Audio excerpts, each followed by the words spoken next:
எனது பெயர் ராணி மாளிகை. நான் உங்களை மகிழ்ச்சியாக வைத்துக் கொள்ள விரும்புகிறேன். எல்லோரும் வாருங்கள், என் நிழலில் வாழுங்கள். நன்றி மக்களே.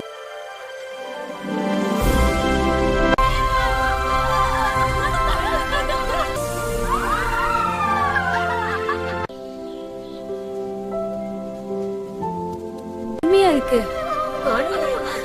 அன்னப்பறவைகள் குளத்தில் இயற்கையாக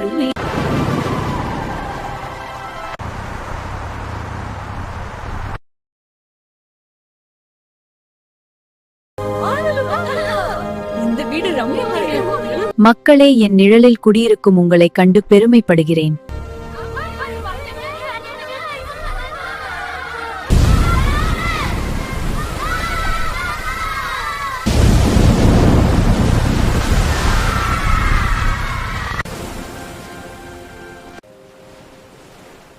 என்னை பராமரித்து சுத்தமாகவும் சுகாதாரமாகவும் பார்த்துக் கொள்ளுங்கள் மக்கள்.